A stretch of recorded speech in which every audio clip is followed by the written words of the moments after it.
va changer d'échelle, on passe là on va dire de la ville, la métropole, aux particuliers, aux professionnels de l'immobilier, avec une formation pour maîtriser justement différents outils. Une tendance de fond qu'on va voir avec vous, Martin. Alors expliquez-nous déjà d'où vient, vous, votre intérêt pour l'intelligence artificielle, Martin. Pour l'intelligence artificielle, ça remonte un petit moment à l'école. Souvent, on pense que du coup, j'ai fait une école d'ingénieur puisque c'est à l'école que j'ai appris ça. En fait, non, en école de commerce, il y a 5-6 ans, on nous parlait déjà d'intelligence artificielle. Et ce que j'aimais bien, c'est qu'on nous en parlait de manière très concrète et très applicable au business.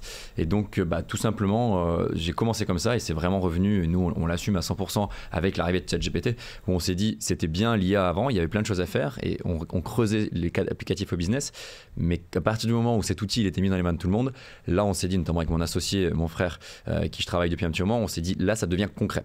Et là c'est plus seulement quelque chose qui nécessite des data scientists, des analystes, des ingénieurs de l'X ou je ne sais quoi, mais ça devient concret. Donc c'est vraiment en fin 2022 qu'on s'est dit, il faut qu'on passe de cette industrie qui nous plaît, l'IA, et qu'on le couple à l'autre qui nous plaît, l'immobilier. C'est pour ça qu'on est venu là-dessus. Alors justement, donc vous avez une formation généraliste, mais vous formez aussi les conseillers immobiliers pour les aider justement à tirer profit de cette intelligence artificielle dans leur quotidien. Alors des exemples concrets.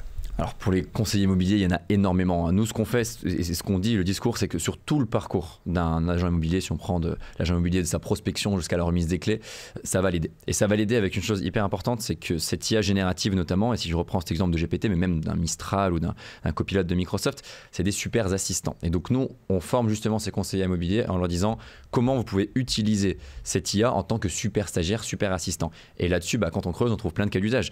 Pour préparer des visites. Je veux préparer une visite, je sais que j'ai un client qui est un peu pénible, ou j'ai un jeune, ou j'ai je ne sais qui, comment je dois lui parler. Et là, l'IA générative, elle va vous coacher, c'est un vrai coach. Deuxièmement, pour faire des comptes rendus de visite. Je sors d'une visite, je prends mon chat GPT, je lui parle pendant 3 minutes de tout ce qui s'est passé, et je lui dis tu me fais un petit compte rendu pour l'acheteur et un petit compte rendu pour le vendeur. Et là, chacun aura son compte rendu, et ça a été dit, c'est très important, personnalisé, avec les points positifs de la visite, les points négatifs. Ça marche très bien. Nous, on travaille avec beaucoup d'agents immobiliers indépendants, notamment des mandataires immobiliers, qui ont un vrai besoin de communiquer, pour faire de la communication sur les réseaux sociaux, dans leur quartier, dans leur localité. C'est super utile. Création de posts réseaux sociaux, préparer des courriers pour les gens du quartier, toutes ces choses-là. La capacité de l'IA à écrire elle-même du texte et surtout de l'écrire de manière personnalisée, ça les aide beaucoup. Donc ça, c'est pas mal. Et puis je finirai peut-être, si j'en ai un autre, il y en a quelques-uns là. En effet, analyser des PLU, analyser des plans, ça marche très très bien. Et sur la photo, parce que là on parle beaucoup de texte, tout ça c'est plutôt textuel. Mais sur la photo, c'est génial. Faire du home staging notamment, mettre en valeur un bien. Nous, on forme beaucoup de conseillers immobiliers en leur disant, quand vous allez chercher un mandat chez un particulier, quand vous voulez l'aider à vendre son bien, montrez-lui comment vous allez le mettre en valeur déjà. Quand vous allez le mettre sur le Figaro Immobilier, montrez-lui à quoi ça va ressembler.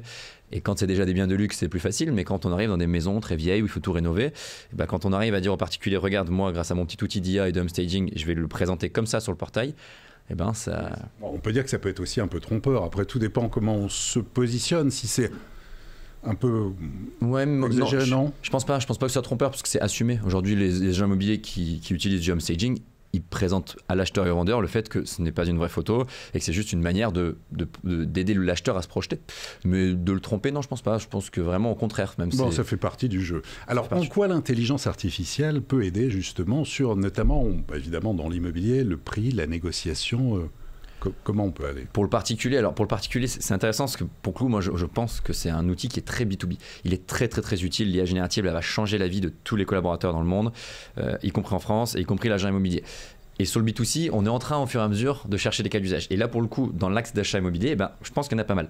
Nous, on trouve, et je pense que c'est assez partagé, que l'acte d'achat, ou en tout cas le bien immobilier, c'est quelque chose qui devient de plus en plus complexe. Il y a de plus en plus de normes. On parlait de normes énergétiques. Pour un particulier, s'y retrouver dans la lecture d'un DPE ou dans toutes les diagnostics amiantes et compagnie qu'on fait, c'est pas facile. Et votre super assistant d'IA, il peut vous aider. Vous pouvez donner un DPE à ChatGPT et lui dire, je veux que tu me fasses une analyse, ou tiens, je veux faire tel et tel travaux, quel impact ça peut avoir sur tel DPE je te donne. Ça, le particulier, ça peut vraiment l'aider. Pareil, moi je pense que c'est un objet qui est de plus en plus complexe, l'immobilier, le bien immobilier, et donc le particulier peut totalement utiliser l'IA pour préparer justement sa relation avec l'agent immobilier. Qu'est-ce que je dois poser à l'agent immobilier pour bien comprendre si le bien il est fait pour moi, qu'est-ce que je dois regarder sur le portail. Tiens, je suis primo-accédant, je suis avec ma copine, on vit dans le sud de la France et on aimerait bien recevoir des amis assez souvent. Qu'est-ce que je dois taper sur le Figaro immobilier pour trouver le bon bien immobilier. Ça peut paraître tout bête, mais en fait, la capacité de cette IA à analyser, à synthétiser toutes ces informations est tellement forte que ça peut vous aider. Donc, il y a des cas d'usage comme ça, il en existe beaucoup, mais autour de l'acte d'achat ou de location, je pense que c'est pas inintéressant pour un particulier de vraiment d'utiliser cet assistant.